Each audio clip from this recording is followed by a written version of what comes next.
Yes, thank you, Jason. Welcome, everybody. Sorry we were a little bit late. Thank you for being here. It's nice to see you.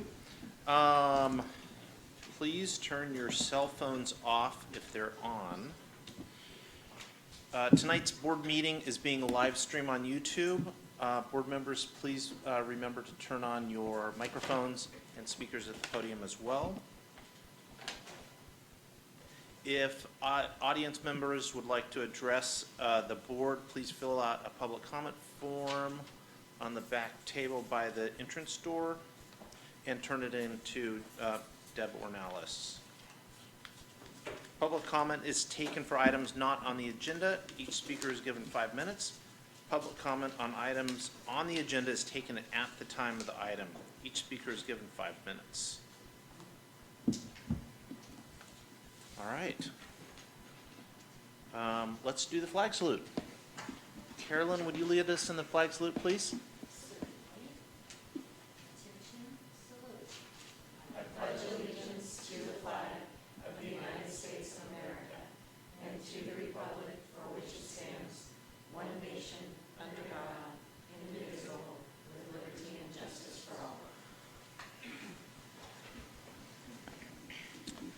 Superintendent, can we have the report out from closed session? There is nothing to report. Is there a motion to approve the agenda? So moved. Second? Second. All those in favor? Aye. All those opposed? Motion carries. Item C5 is our student report. Tonight, Brooke Hofstetter will be filling in for Spencer Rico, who is at a mandatory drama rehearsal. Welcome. Hi. So up at the high school, our APES class recently took water samples to test the DROPS grant we received in the parking lot. We're waiting to hear back on the data from that. This week's our Winterfest, so it's a spirit week leading up to the Winterfest basketball game on Friday, where we have royalty.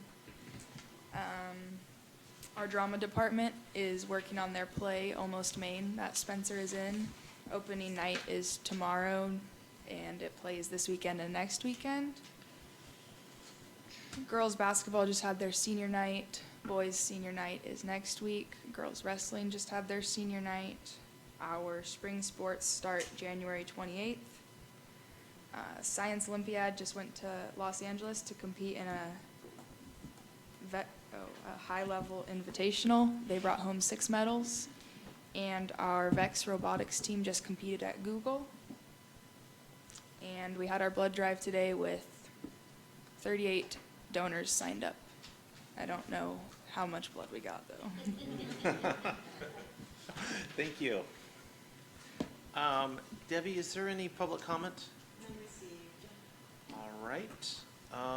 Item C7, which I do not have opened up in front of me.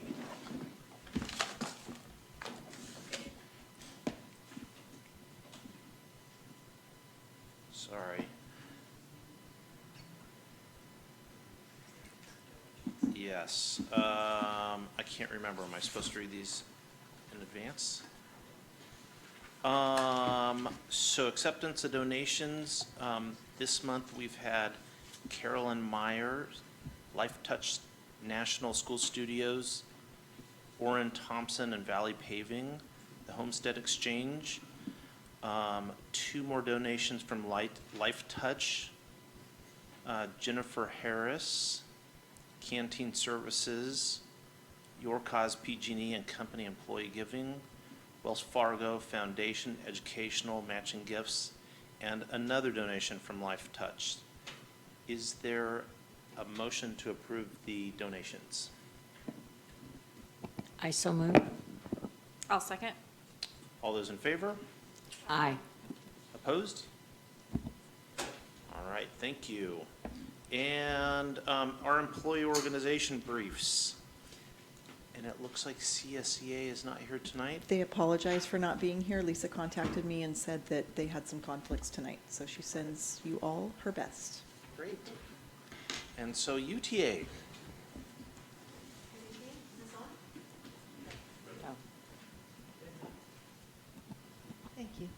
Is it on now? Good evening. UTA is very pleased that LA students and teachers are back in class after over a week of striking. We know the media played the issues of UTLA teachers wanting raises and more resources, but the other issue was one of charter schools and the inequalities, how it's leading to underfunding of schools and more segregation. They made sure to include language in their negotiations that would cap charter schools and a resolution going forward to the state of California asking for this statewide. Though I'm not aware of UUSD being plagued by the problems in Los Angeles with our charter schools, we hope the district and board are closely paying attention to these issues. We're very excited to hear about the governor's report and the COLA for schools and the pay down on the retirement.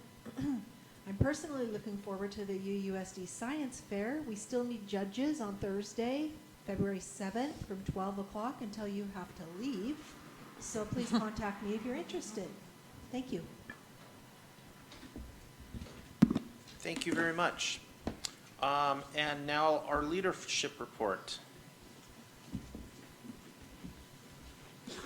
We have Grace Hudson, Principal Cara Blanco. Good evening, everybody. Thank you.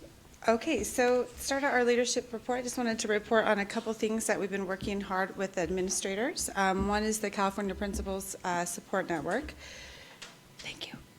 And we are talking about a high-level strategy of collaborative teams and their makeup and how to deploy those effectively throughout the grade levels and grade teams and subject matter teams. The other thing that I find really useful is the development of action plans for site leaders, and we do that at the end of each session. And then we follow up with Zoom calls with our cohort, as well as just periodic check-ins too with the members of our cohort. I would say that most of us really try hard to stick to that action plan, but as you know, things get in the way. And then I was also had the opportunity to go to the Southern California, which I called a field trip.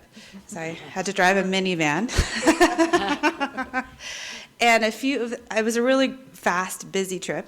But a few of the takeaways that I thought about sharing with all of you were both in Long Beach and San Bernardino as developing principals as instructional leaders and making that really the focus so that we can do our best work with teachers and having teachers really develop their relationships and curriculum with students. So our jobs would be really developing teachers.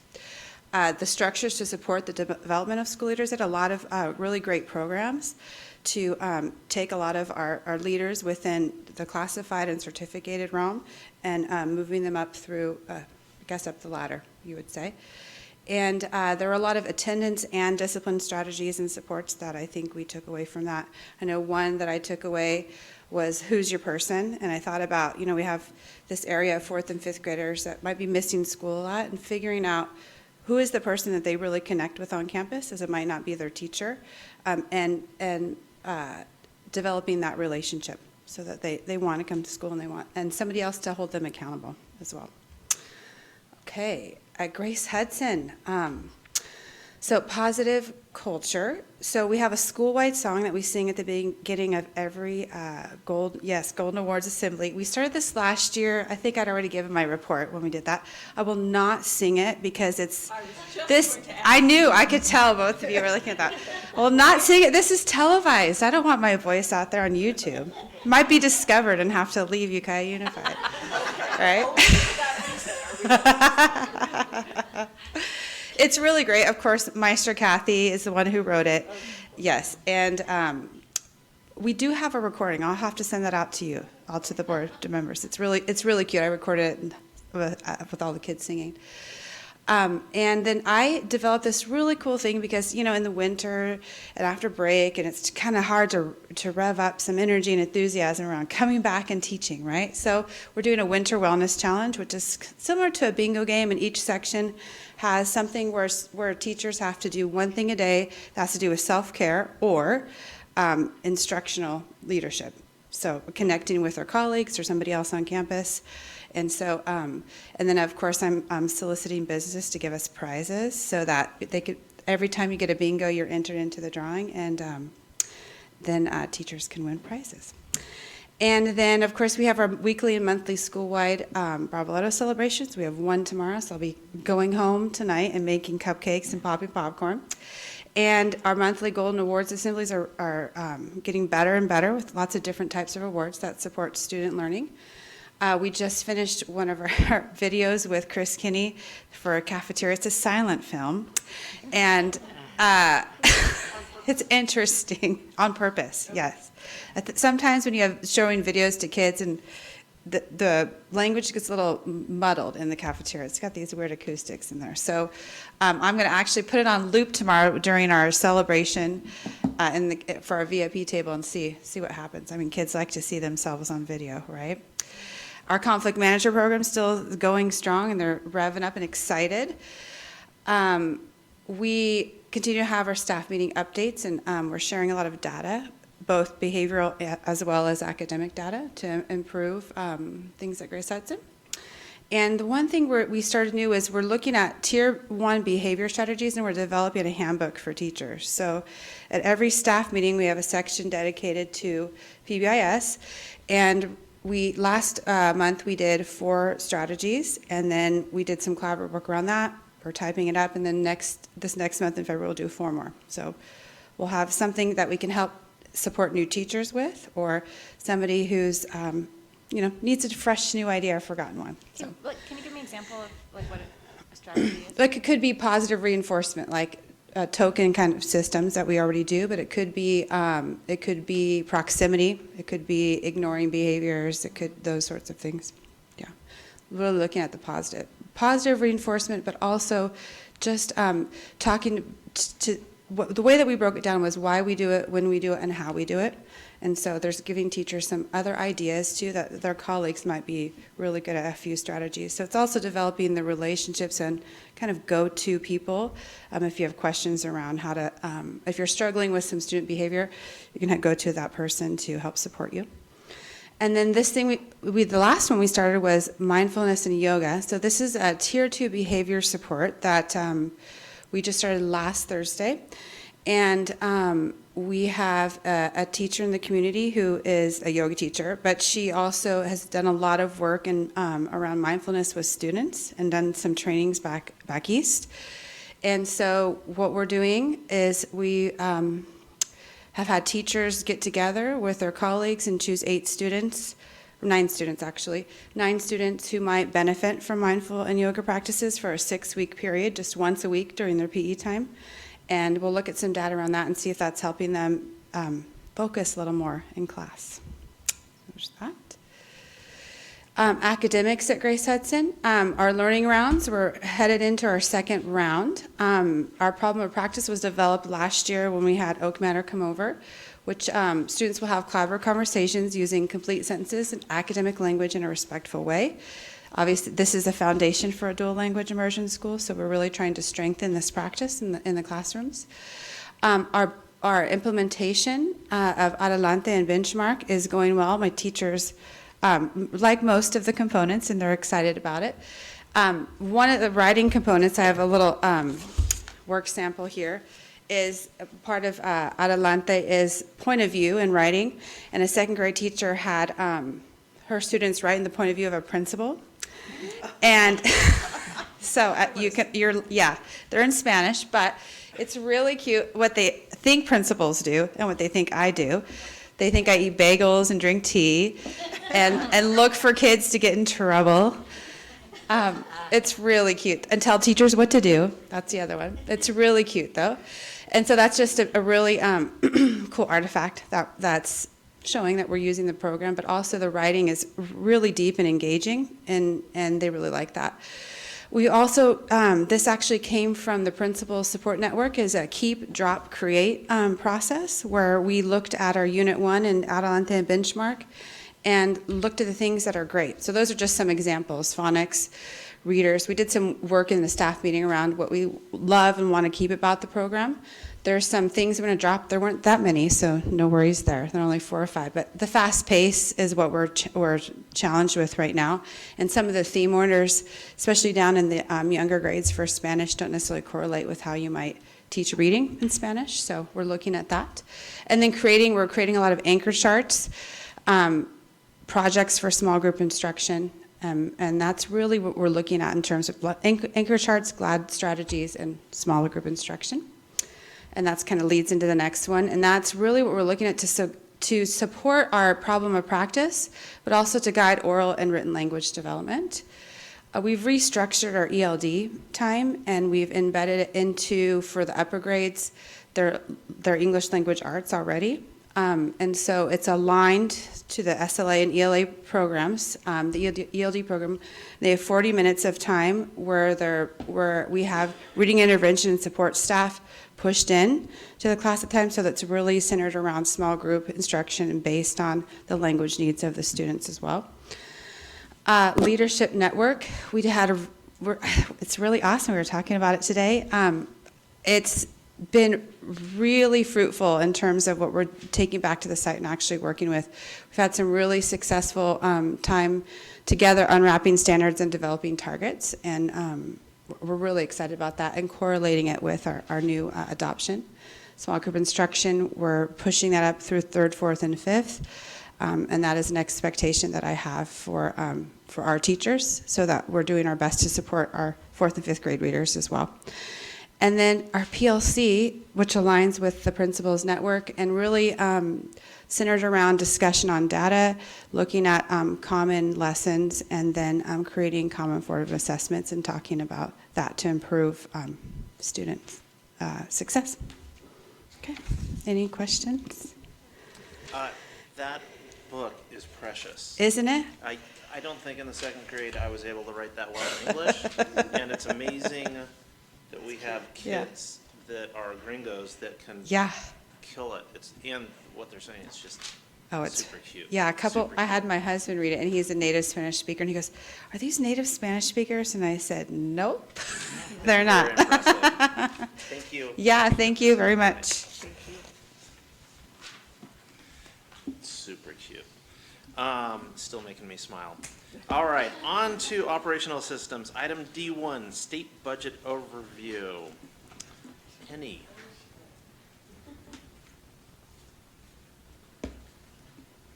So this will be brief.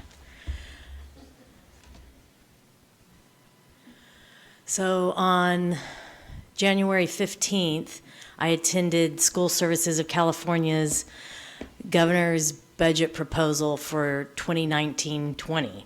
And so that's the numbers that we're talking about here. And just a high flyover, because being a proposal, the legislators will be negotiating and suggesting revisions. We'll end up with a May revision, which we'll base our actual budget for next year on those numbers. But right now, I'm going to share with you what I learned then at the workshop. So the great news is that we're going to have a revenue increase next year, and substantial too, 0.89%. And then coupled with that, an expense decrease. So as you're well aware, our pension costs have been increasing substantially year over year over year for the last several years.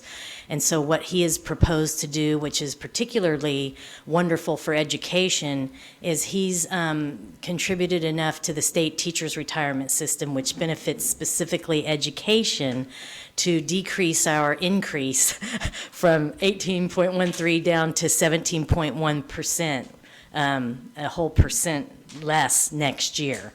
And then some additional changes ongoing.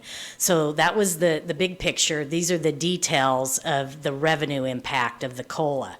And so this is a multi-year look based on the unduplicated pupil percentage that we had, that we realized at the fall certification that was just completed.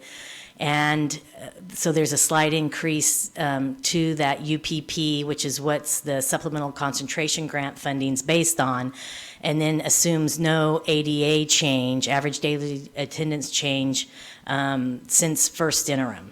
So then when we receive P2 in April, we'll end up doing estimated actuals, which we present in June, which is this year, with the budget for next year, we'll have an ADA change. But as you can see, this is substantially fantastic news as long as it's what eventually gets enacted, because as we know, the budget will always change. But anyway, not to take a lot of time, but you'll see that first number column was first interim just in December, and then the green, the governor's January proposal, what the new numbers are, and then the increase on the far right. So even this year, because of our unduplicated pupil percentage increase from the fall certification, and that's based on our new educational benefits form that used to be the free and reduced price meal applications.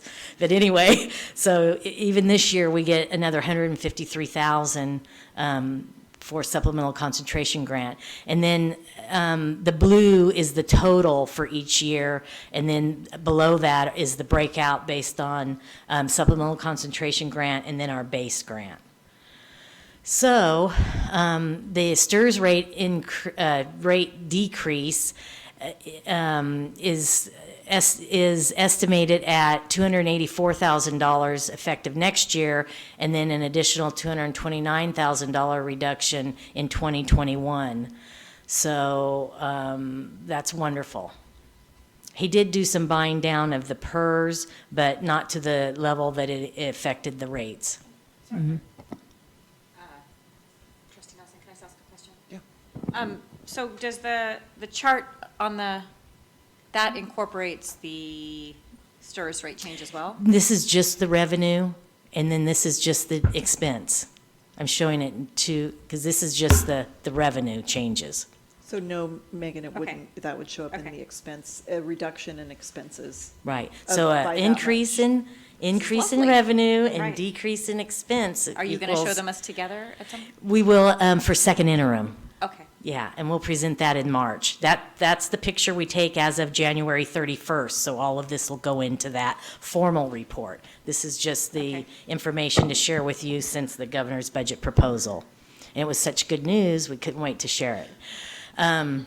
So then also, the governor acknowledging the rising cost of special education, there was a lot of talk about potential additional special education funding.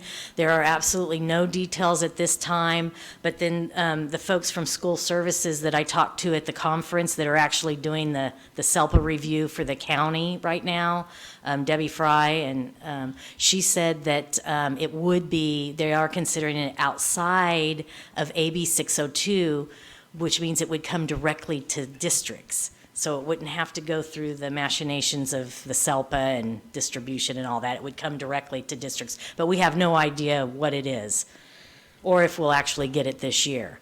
Unlike Governor Brown, the new Governor Newsom, I have to get used to saying that, and I spelled it wrong initially, I had an E on the end, proposes no new one-time funds, but we do have our currently unallocated $929,000. I just wanted to remind you guys of that. There was also a lot of focus on early childhood education. I'm sure you guys have probably been hearing about that. I don't have a lot of detail about it, but I just wanted you to know it's a focus, and we'll be hearing a lot more as the budget gets closer to being approved for the state. Now, these are just highlights, and everything will change, and probably a lot of it, hopefully not substantially for our revenue increase or our expense decrease by the time the state budget's enacted in June. And then I wanted to also touch on the budget reductions that first interim multi-year projection indicated were necessary. Based on this new information, it's greatly reduced the need for that. So we do have, right. Well, it's, there is, in our unrestricted instructional materials or textbook fund, we would need to do something with that this year in order to make it a really neutral on the budget reductions. And I'll just add to that, we have historically, at the end of the year with unspent supplemental concentration grant funding, we've spent it on new textbooks and on technology. And so we'd actually like to propose that we permanently add that into the strategic plan, the payment of new textbooks out of supplemental and concentration grant funding. We've been doing it, it just hasn't been a line item in there, and that actually would solve our budget issue, our current budget issue. Just sort of a blanket, no cap on that? I mean, Well, We put a dollar amount in there. are you asking us to approve that right now? Well, we would probably bring it to the February board meeting. right, and the fact that by saving that amount this year, it compounds, it's double that next year and then ongoing. So it really mitigates the need for further budget reductions to get us where we need to be with our multi-year projection. That savings that we could accomplish this year.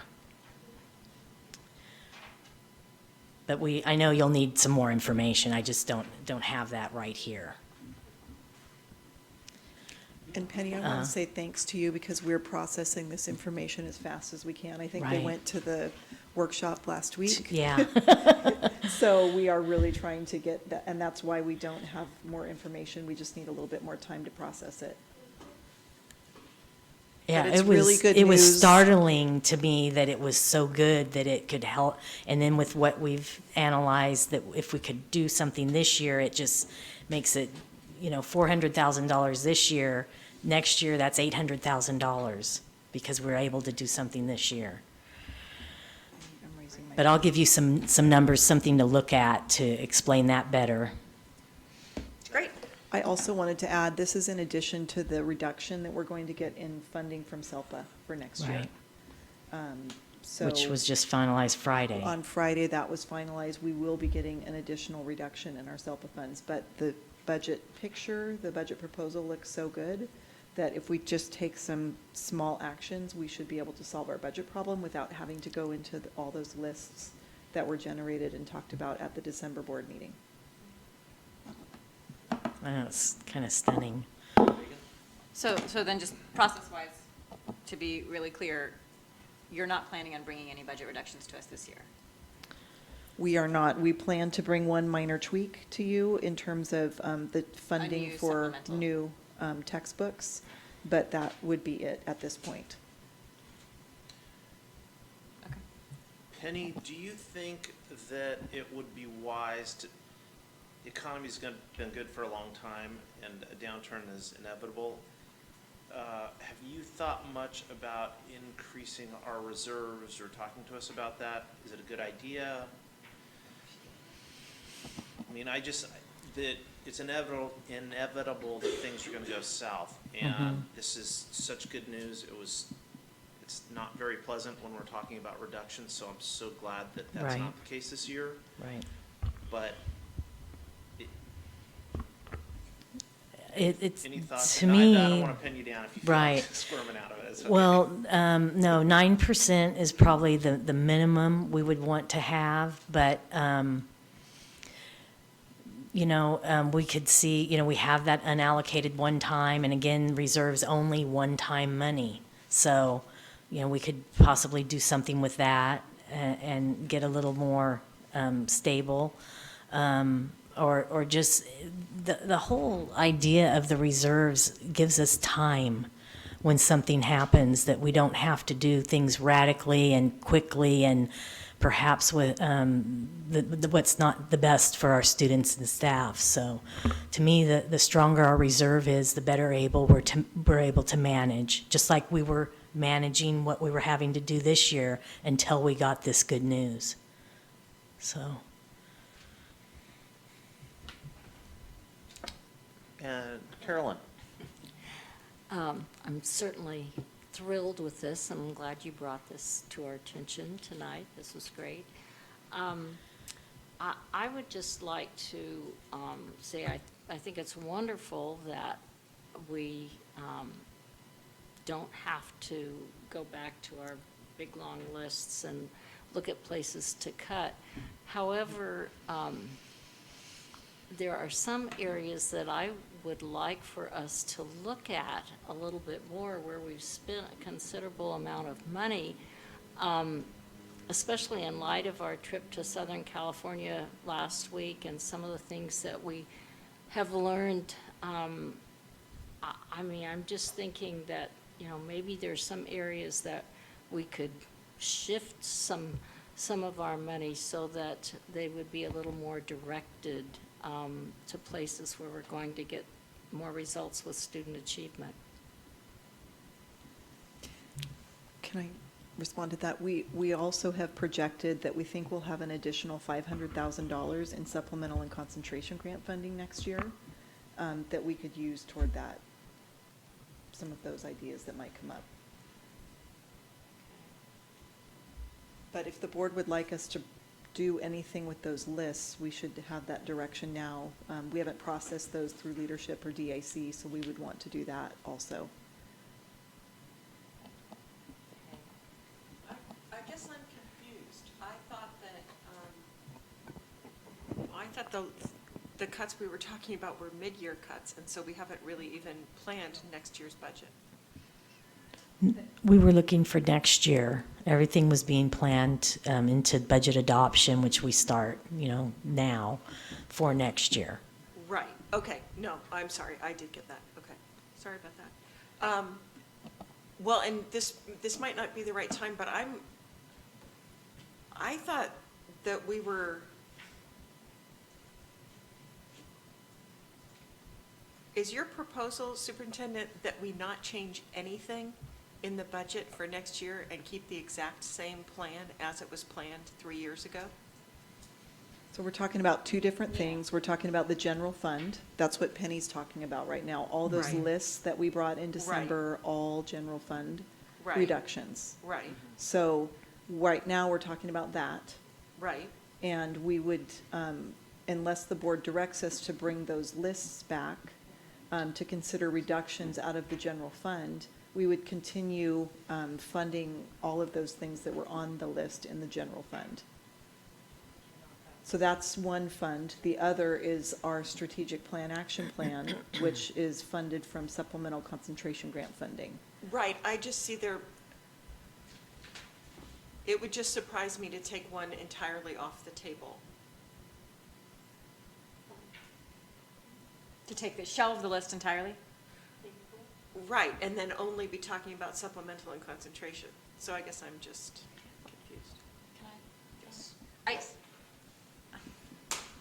Just to recap my understanding, is the list that you're now proposing we shelve were ideas for cutting base grant? Correct. And that was a month ago, we were in a different framework. Mhm. Now we're confronted with about $500,000 augmentation for both the base grant and our supplemental concentration grant.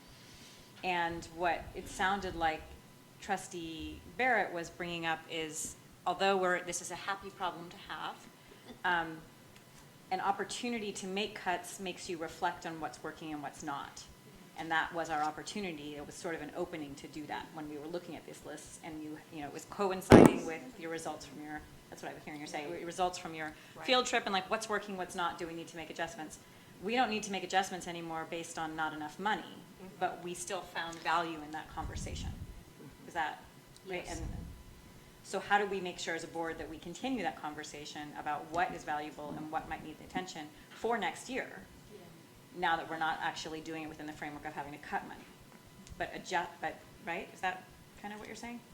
Yeah, and I felt like maybe that opportunity was now, since it's not required, that we were suddenly skipping that opportunity. Right, so we have to figure out how to have that opportunity. Okay. I mean, right? And my point was that we will have some opportunity through additional supplemental and concentration grant funds, and we're estimating that to be about $500,000 next year, and that's with no changes in the strategic plan action plan. So even if we just continued all that forward, we're still going to have an additional $500,000 in supplemental concentration grant funding to be able to enhance things. B? My understanding somewhere down the line was that we were we're gonna start getting information about the various programs that that we have been implementing to see their effectiveness. And that we were gonna look at it in a way that we could decide, well, we've put money into a certain program that doesn't really seem to be as effective, but there's another program that could use some of that money instead. So somehow I was under the impression that we would sort of get some information about how our different programs are doing and how effective they are, and are they achieving what we wanted them to achieve or not. And now that we are in a better space, I feel even more comfortable doing it, because that means we don't have to rush to do it, but we can ask a lot of questions and go forward. And so I don't want to wait till a year when we have to do it. That was my understanding. So item E1 and E2, we're going to be doing our mid-year report on our progress for the LCAP, our actions, and then E2, we have a list of all the supplemental and concentration grant funded positions. I thought we'd have some of that discussion there. But I guess I just assumed that we wouldn't want to move forward on any of the other non-supplemental concentration grant funded positions or programs that were on that list of reductions. Yeah, Zoe? If I remember that list correctly, there wasn't a whole lot of excess on there that would be easily trimmed on the base grant for sure. That it was more out of necessity and not out of like, let's refine our programs or look at what's effective. So I, for one, don't really want to see those lists again if I could help it this year. Personally, I think moving forward, I mean, we weren't looking at them and determining what was working and what wasn't. It was more, what could we cut money on because we have to, was my impression. So Addressing the structural deficit. right. So if we don't have to do that,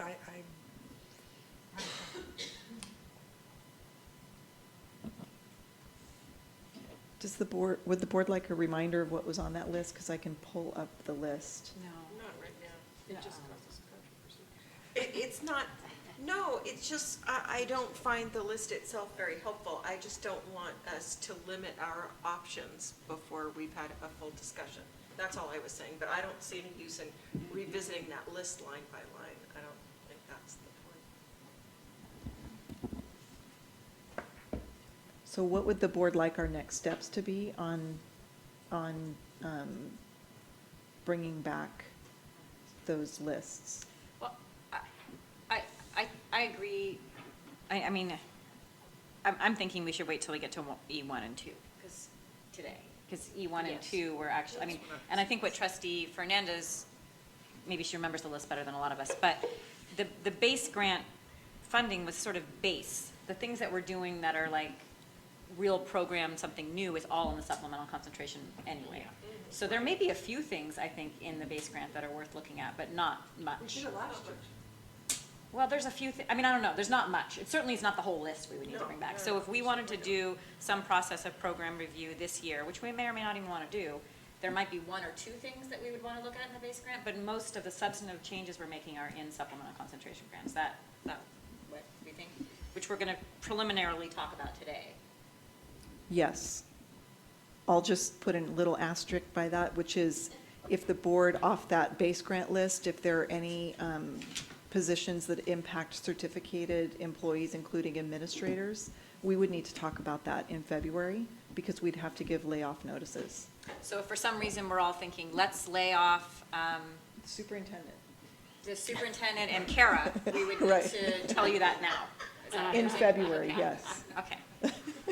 Can, Yes, Zoe? So inasmuch as those are in our last month's agenda item, could we, if we so desired, could we look at those on our own time? And if there's something in there that, I don't want to see that list again, there's something in there that you think we need to talk about, you could email it to Superintendent Cuban, and we could talk about the next meeting, but otherwise, I mean, we can access that quite easily because it's in last month's agenda, those extensive lists.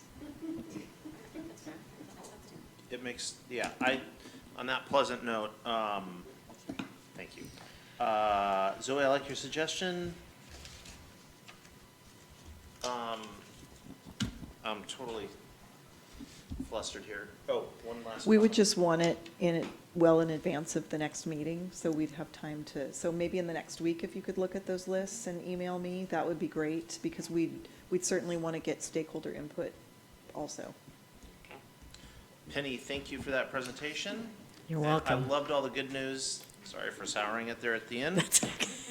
On to item D2, acceptance of the 2017-18 annual financial audit report. And the good news continues. The bottom line to our audit report was we had no material findings. They audited state and federal programs without any findings. The two relatively non-material findings from last year have been implemented, and we had two internal control, perhaps warnings of things that we could do better, and I've contacted both principals, and as far as I know, everything's been implemented that has been recommended for tightening our internal controls on some cash handling, so. Unless you would like further detail, I would recommend that we accept our audit report for the 2017-18 fiscal year. Thank you. Zoe, do you have a question? I would so move, but I wanted to say, nice work. It's obviously a reflection of your department. Thank you for such a great report. But when I, a year ago, was able to speak with the gentleman for this, he mentioned that he also does, works with each site to look at how they handle all transactions so that they don't have any issues. They sort of review it. And I was wondering if that's something we would consider having them do, just to each site, all of their cash handling, their check handling, so that there was so all of our systems were in place. Because that's not something you're going to really be able to do with your schedule? We actually have already contracted with our auditors to do that. Perfect. Yeah, they're planning the visits now, and it'll be each site, so. They're planning their visits To each site to audit cash handling procedures, and we've informed all of our administrators as well, so. in your world, does cash also mean checks, or does cash literally check cash? Probably both, yeah. I don't know if this is appropriate for this venue, but as someone who regularly forgets to pay my daughter's ACES fees because no one writes checks anymore, and hearing the feedback from parents, it does seem like if there's opportunities for people to pay online for anything, we should implement those. Right, we're looking at that to implement for next year, Oh, that would be awesome. yeah. I think that would really help with, it just, We agree. less opportunities for error, and parents might be more likely to pay. 'Cause Right, and I have to commend all of the sites for the excellent audit report, because a lot of it's them as well. For the attendance, for, the ASB work, Bob Diefenbach and Kelly Iverson at the high school are fantastic. And, of course, our accounting department, they do a really good job. I'd like to second trustee Fernandez's motion to approve. And then could I also ask that there were 5 or 6 recommendations in the management letter? Maybe you could just let us know in a TGIF or something when those have been implemented? Or Yes. if you object to them? No, they were all well-founded, and we're addressing them with corrective actions. Thanks. All right, barring any further discussion, all those in favor? Aye. Aye. Opposed? All right, item D3. Superintendent Cuban. Yes, so gotta turn that on. Item D3 is regarding an artificial turf. Board members were contacted regarding the need for an artificial turf at Ukiah High School, and it was requested that this item go on the agenda. So we've asked the Ukiah High staff to be here to present the issue to the board.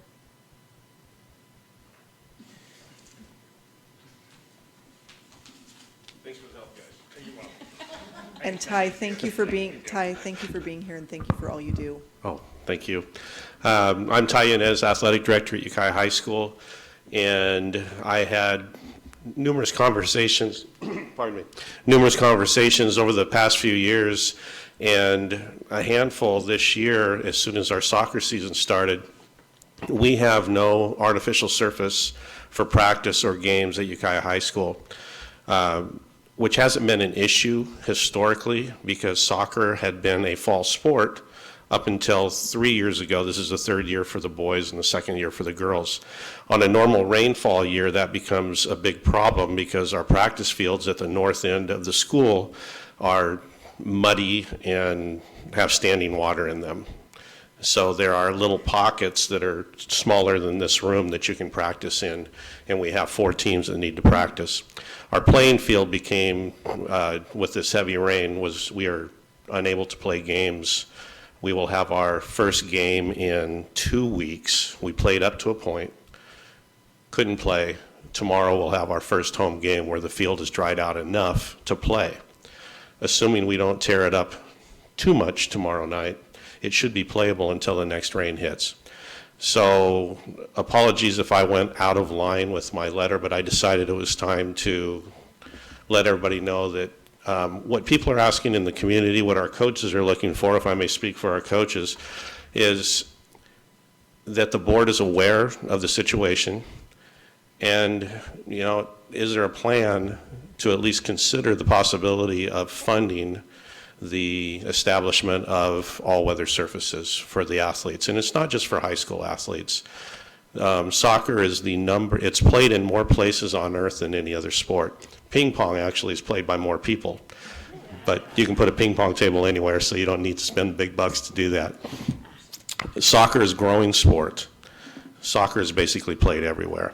And we would like to provide for our community a facility that youth through college can play on. It's expensive. You've probably seen the numbers. It's expensive regardless how we do it, and it would probably take a bond, I'm assuming, to do that.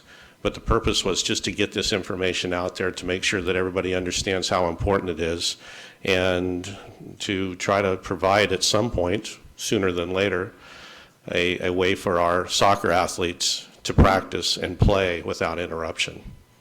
So I'm here to answer questions. I actually have 2 colleagues who are conspicuously quiet behind me, so if they would like to come up or join in at any time, I'd appreciate that also. So at this point, are there any questions that you would like to ask for clarification or? Zoe? Not necessarily for clarification, but somebody said to me that there are possibly grant opportunities from different organizations, not locally, of course, for all-weather turfs. Is that something we could not have you all look into, but pay to have somebody look into to see if that exists? Yes. And a couple of years ago, there was a community group that was really interested in putting soccer fields in, and the city of Ukiah was involved in that as well. We were looking at some different grants. I think Coach Huff was also involved in that group. It kind of fizzled out. We didn't meet the grant requirements, but we could definitely have somebody look at grants. The other thing, just to remind the board, this project is in our facilities master plan. It's unfunded currently, but Right. it is in our long-range facilities master plan. We just need funding. It just seems that it's not going to go away, the issue. It's just going to keep happening, and that we need to find a way to make sure that those athletes can play the sport that we offer, and for the community, but for our students somehow or other. B.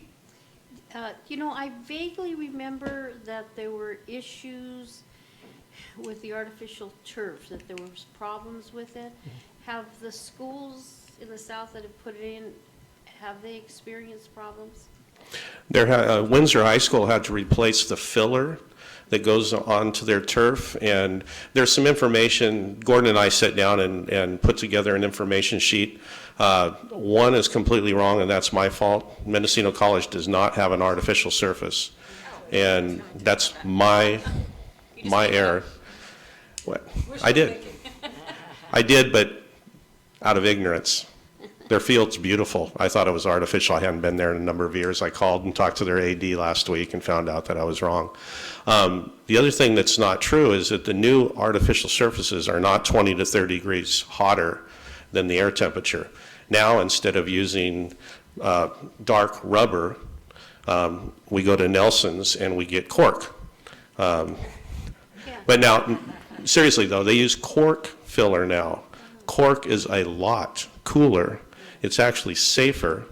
And as far as I know, they've taken out the carcinogenic properties of the artificial surfaces, which was predominantly the rubber that was used to fill. So artificial surfaces, it's fake grass, and then they put a filler in that's a soft material, rubber previously, cork now. So what about the safety for the kids? I mean, it's somewhere, someone, so in the back of my mind is, I remember that there were tended to be more injuries with that. Is it, things have changed, or? You know, I honestly don't have the expertise to state what the reality is as far as safety, with the exception of when the weather's wet, the artificial surface is safer. Yeah. I do know that.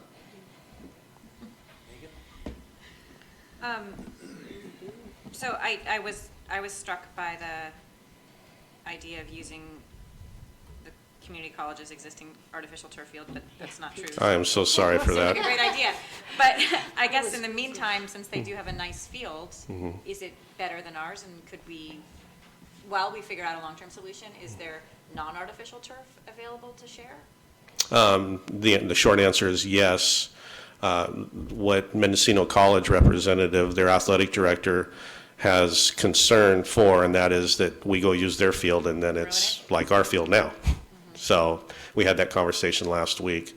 Is it in better condition currently than our field is? Absolutely, by far. Hasn't been used since when?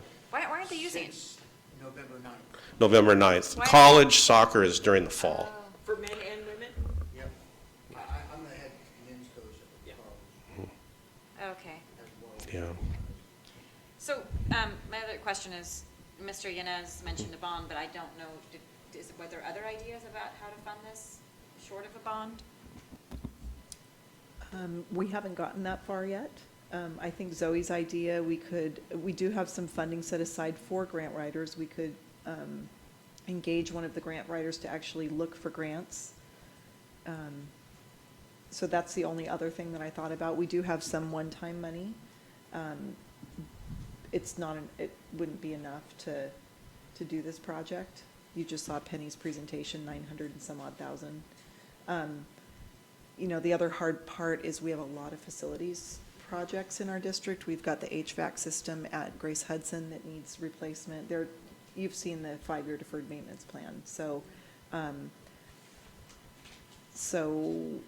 we could start setting money aside for that project, but I think outside of a bond, unless we got a grant, I think it would be a difficult project, depending on if we were going to replace the stadium and put artificial turf in there, or we were going to create a whole separate site. Without giving exact numbers, replacing the stadium with all-weather turf,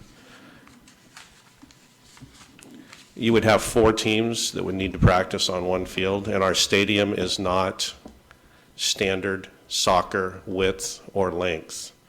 So it would be a less costly compromise, but without the exact numbers, I can tell you this: putting 2 fields side by side is not anywhere near double the cost.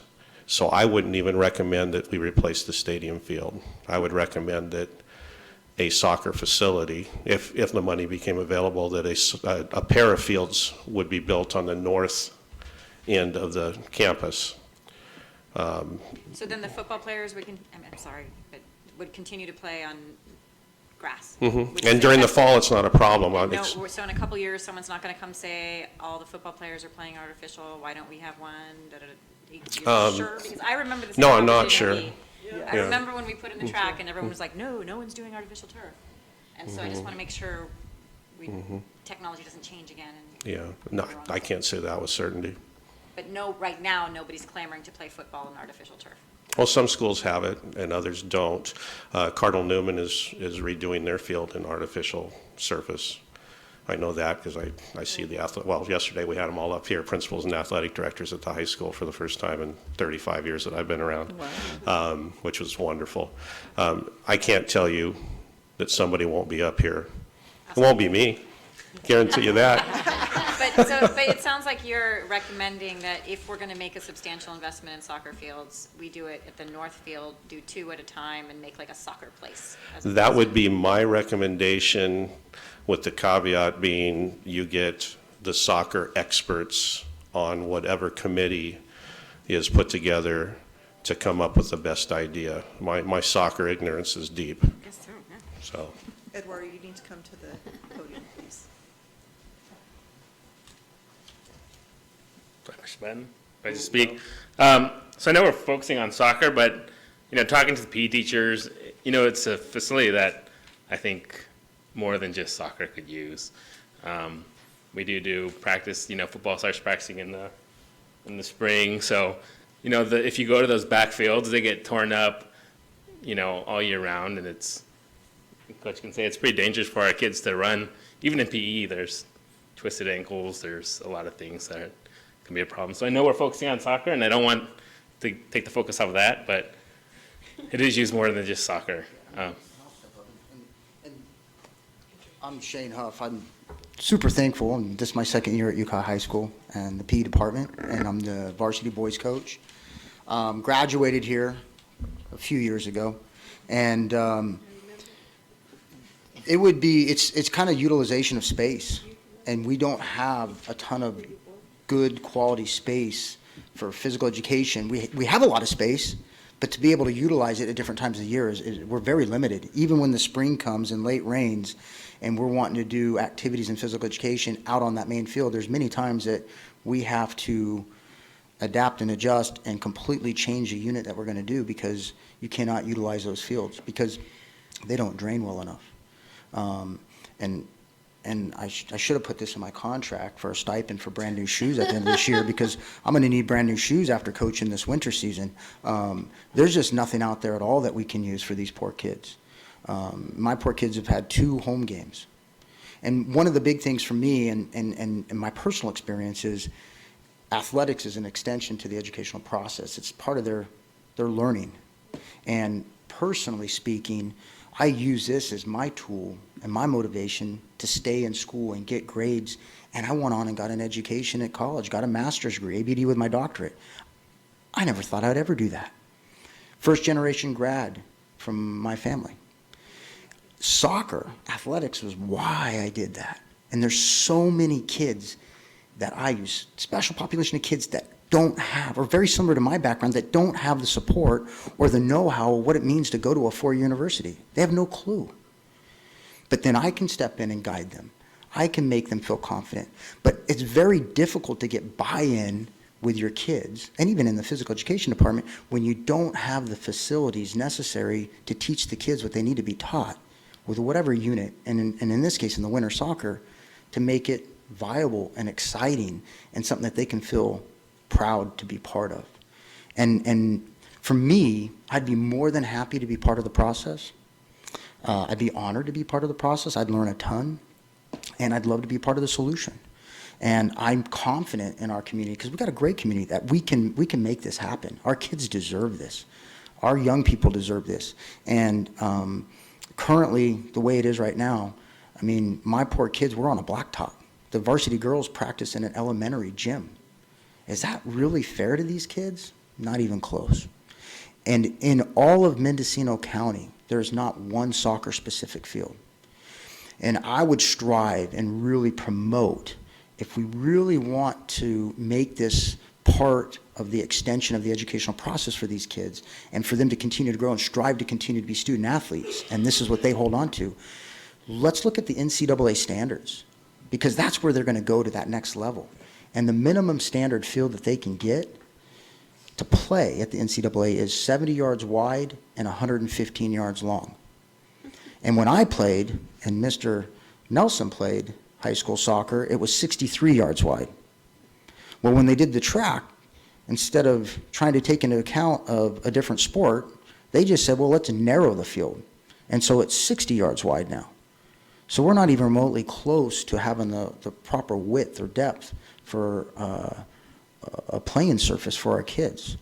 And again, if we want to help our kids use this like I did as a kid to move on and play, because that's how I learned about the college process, is through that game, help me help them by providing a good environment for them to learn and grow as people. Thank you. Carolyn? Well, I'd like to say thank you to all three of you for coming tonight and for bringing this to the forefront again. We've discussed it before. I happened to be at Cardinal Newman's soccer field yesterday, and it was beautiful. And I noticed the cork, and anyway, I think you're right. I think we deserve to have a facility like this for our students, or our students deserve to have that. And I think that it really should be, I mean, I think Ukiah Unified has a major part to play, but I also think it needs to be a community effort, because kids play soccer from, what, 4? I have my hands in everything. I have a youth program, 3 years old to 18-year-olds. I coach up at the college, and I help a bunch of young men. 6 years, I helped a bunch of young women. I could send you a list, a very long list of young people that have moved on to four-year universities, whether they played or not, but got degrees. Some of them are teaching at Pomalita Middle School right now. Super proud to be a part of that. It does change lives. It does create future leaders. And again, with this youth program, I'm a doer. I try to get things done for the betterment of our kids. I want to make a difference for them. And we don't have anything here for our children that can say that I'm super proud of in regards to facilities. We don't have that. But we paid we have a Mendocino County Soccer Academy, more than happy to share, but we did a feasibility study for an 8-field complex, a 4-field complex, and a 2-field complex. And I'd be more than happy to share all that information with you all and to help get the ball rolling. Because not only could we be game changers for the kids directly with Ukiah Unified School District, but we could potentially have a direct economic impact in our community by being able to have facilities where we can host tournaments, different leagues, and this could be the hub where everybody comes and plays and does their shopping, stays in the hotels, eat in the restaurants. So I think it could go much further, much bigger than just the students directly at Ukiah High School. I mean, we're talking elementary, middle school, and high school. So I think it could be much greater than that. It'd be fantastic if you could send us that information. Thank you. More than happy. Ann or Carolyn, did you have another comment? Well, I was just going to say, I've been thinking about this since you sent this out, Ty, and I'm just not sure what's the best way for us to proceed. We do have so many projects that we need in our district, but like I said, I think this is ours and community, and I think that maybe we need to have a community committee. We need to get the ball rolling somehow. No pun intended. Ann? Totally pun intended. So thank you, and thank you for reminding us that sports really are just an extension of the academic day and how well they go together around both academics and leadership. So I propose we set up a little, 2-person committee with people from the community and coaches, and we just see where we might go with this. I'm also thinking that at the college, one of the hard things about being an athlete is being on the road so much. So I hate the fact that you have to cancel games in Ukiah and go on the road more than you're already half the time on the road. So since it's not you know, I don't think we would tear up the college field that much, because the college field wasn't used for football just 2 months ago like our field is. And so I think it's a different, if we were just using it even for games, I think that that could really be advantageous. And what we don't spend in gas, we can pay for extra janitorial at the college or something like that. I'd be happy to talk to the athletic director at the college about finishing out our season. I think our field will be good tomorrow. It'll be good through about next Thursday. It looks like rain's going to hit Friday. I don't think it's going to be substantial rain, but not a meteorologist, so who knows. And but I'm happy to pursue that. And you're right, there's a double impact. Whenever we have to cancel a home game, we have to pay for transportation to get to the other school, and we lose gate. The ASB relies on the gate for our home Right. games Yeah. to help fund the things that are funded that help athletics.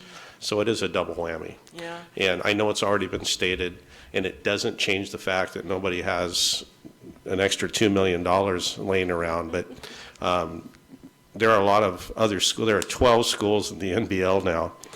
11 of those schools have an artificial surface, and I'm not stating that as we need one just because they do. They figured out something, and maybe we can use that expertise and those experiences to help us figure out how we would do it too. Sure, they probably also have different parcel taxes and everything else. Absolutely. But anyway. Absolutely. And the other thing I just wanted to mention quickly is, you know, none of us might have that kind of money sitting around, but don't forget that, you know, the Alex Rohrabross Center is called the Alex Rohrabross Center because of a $500,000 donation. You know, the Beckstoffer Gym within that, within the ARC is called the Beckstoffer Gym for a really big amount of money, but I can't swear it was $500,000, so I'm not sure. So that is also another possibility that I would want our committee to look at. You know, I'm sure Shane's made so much money in his soccer career that he would just want to front it. But- Yeah, Field, Huff sounds Field. Huff Field, it's got a nice rhythm to it. But there are people out there who have graduated from Ukiah High who might be interested in, even if it's not a $500,000, even 50,000, and combined with a parcel tax or a bond or budget money, you know, then we could put it all together maybe. And I'm not saying that the board is committed yet, but I think it's worthwhile to pursue and see, get more information. Thank you. Thank you for listening. Certainly need to talk about it. And we do kind of need to move on, but I was going to ask if trustee Mulgard wanted to make a motion relative to requesting that the superintendent form a simple ad hoc committee to come back to us with recommendations on how we could move forward. Since this was not cited as an action item, was it? No. I don't believe we can, but we could certainly direct staff to make that happen. To look at it, yeah.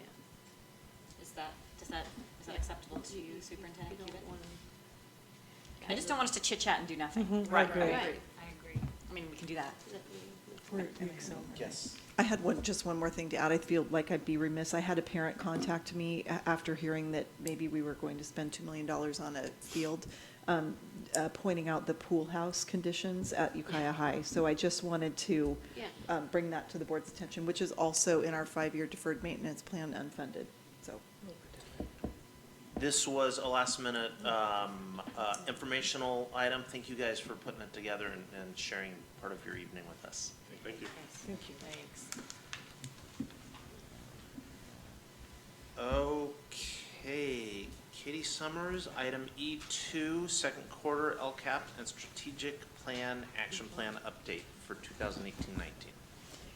And we're just going to give a couple of highlights. You've had this in your packet to be able to read. It's just our mid-year report on what we've accomplished.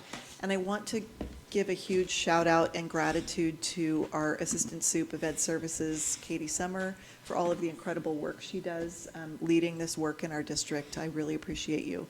It's a tremendous amount of work. So with Thank that, you. Just a couple of highlights. Good evening. It was funny as I always try to pick the highlights that I think would be most important, and I got so excited as I started to look at all the things that we're offering through the strategic plan. So just looking at the well-rounded program that we're providing, space is going really well this year. We've modified the schedule so that it's occurring during physical education as much as possible, and teachers have really appreciated that. Our MESA program is really thriving, and we have a great TOSA who's supporting that along with GATE. We're providing our outdoor ed, our amazing music teachers. Another piece that I really want to highlight is our academic competitions that our student representative talked about today too, and they're rolling. It's really exciting, and I really want to thank those teachers who've been putting a lot of time and effort, and the students as well. And then other things like increased counseling, the after-school tutoring program that we've added funding to for elementary. We asked principals today, how's it going? We're starting our second round of that. Principals said it's great. We've got dedicated teachers that are doing the tutoring, so that's been really successful this year, increasing that. The other things that we're really excited about that we're doing last year, one of the actions that you added were to provide additional professional development, especially around K2 reading. And we've started our pilot with the 95% group. We've trained one to two teachers at each site, mostly kindergarten this year for pilots.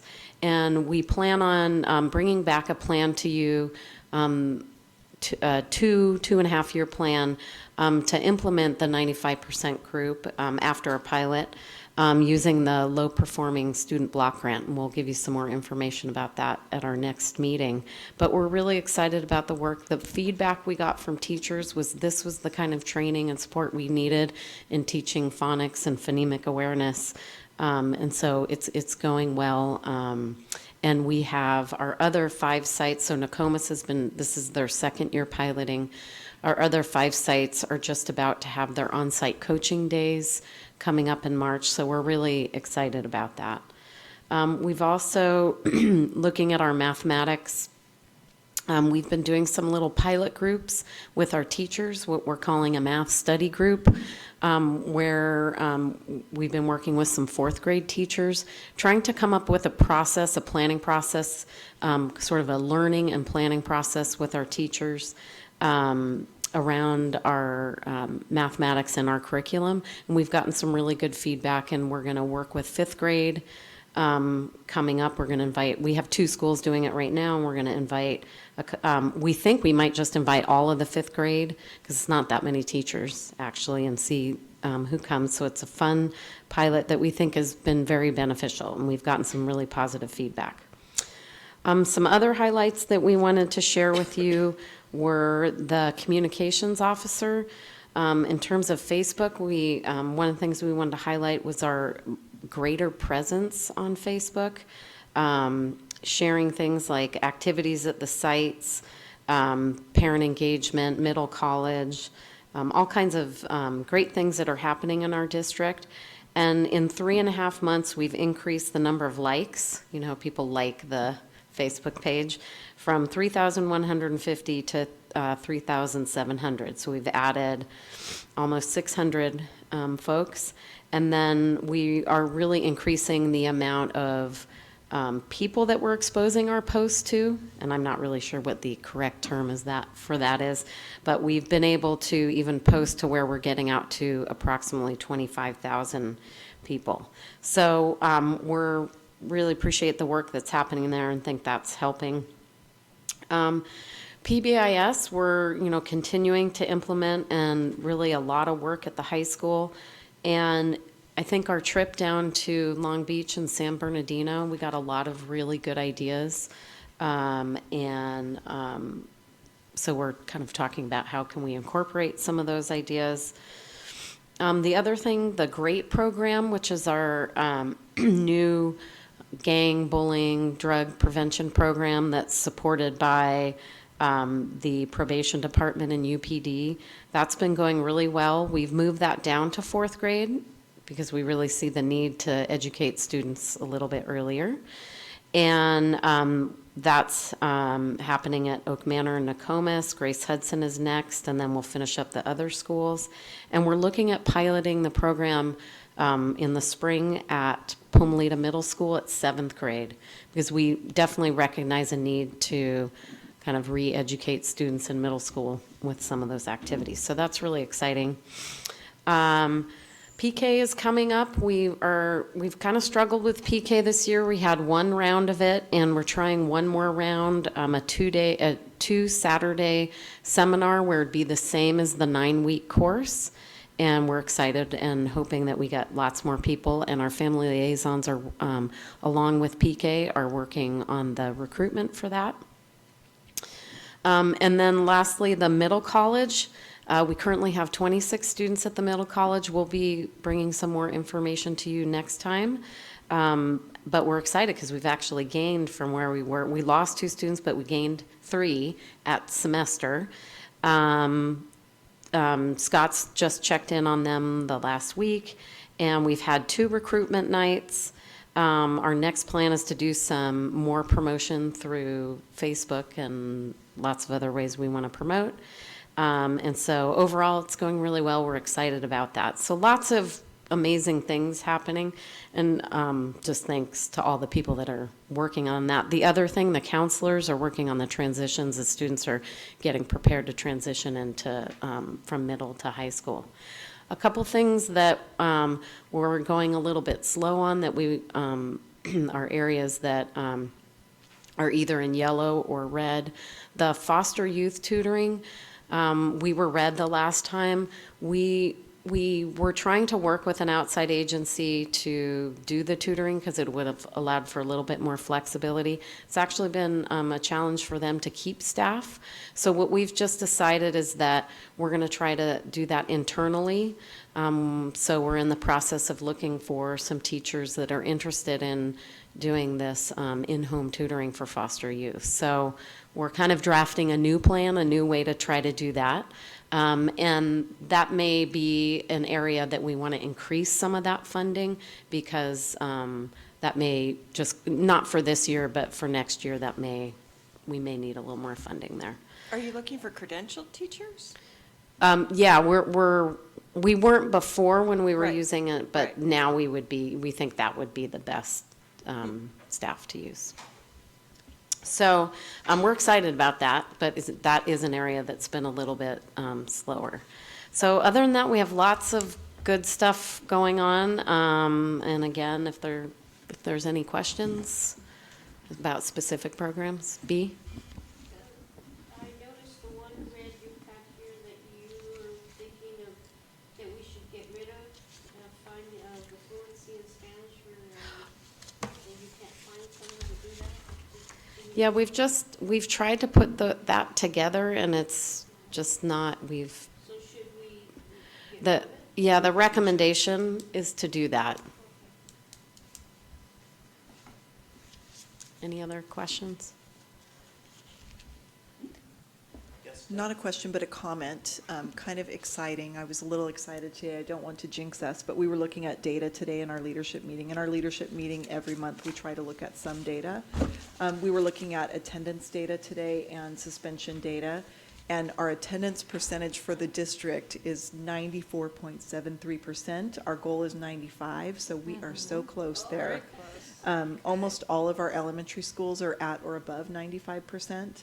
So that was really exciting to see today. It's nice to see some positive movement there. Right.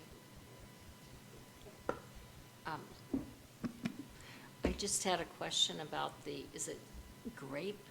Oh, sorry, GREAT, GREAT, and I don't know what the acronym is for it. Gang resistance, education, something or other. Anyway, Yes. whatever. I was just wondering a little bit more about that. Is that law enforcement that's conducting that? Yes, so it's probation and UPD working together to give those presentations. Okay, Yeah. good. And last year we had Vicente from Grace Hudson also support that, and he's not doing that this year. It's just those 2 staff from probation and UPD. It's been a great collaboration Yeah. with them. Yeah, I mean, I know we have a lot of things on our agendas, but at some point, I think it would be nice to have, see a little bit more about the program and what's Great. involved. Great, I just realized I said. Just, I know you said you wanted to eliminate the bilingual staff to teach adults to become fluent when they're already full-time teachers, which I think would be a horrendous struggle, so I'm not surprised that. But I am wondering if we could, at some point, get some material about, no, it's not a bonus, I don't remember what it's called. Stipend? A A stipend? stipend for bilingual teachers who have their B-clad. Just like we would do that if somebody had ASL or something that's really useful to us. Maybe not Russian, because we don't have many students who speak Russian. But, and I know that's a negotiation point and all that, but I'm just really not familiar with what's done in the field statewide or nationwide. So I would love any information you could share on that. Okay. Thank you, Katie. Mhm. Thank you, Katie. And while we have you, we're going to move on to item E2. Do you want a motion to, I thought approve? that was just an update. That was just an update. oh, okay, sorry. Yeah. Thank I you thought for there's a keeping me on motion. my toes. Well, There's a motion. There's a Is there a motion motion on there? I'm to sorry, I don't have approve it. any recommendations. And it would be that one recommendation to remove the, I so move. Just for, I'll second for the purposes of discussion, but for clarity, is that the only recommendation in? yes. Oh, Okay. I wasn't clear on that. Okay. Thank you, Then, Zoe, would you like for to? catching that one. Yeah? Are there any more questions or discussion? All those in favor? Aye. Opposed? Motion Trustee carries. Nelson, can we have a small break? Thank you for reminding me. We're going to take a short break. Thank you again.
times. Thank you. All right. Katie, item E2, approval of supplemental concentration grant-funded positions from the strategic plan / local LCA. Yeah, LCAP. LCAP. LCAP. So just to open this, Katie last year put this together, which is a nice summary of all the positions that are funded out of supplemental and concentration grant funding. So it's here in front of you.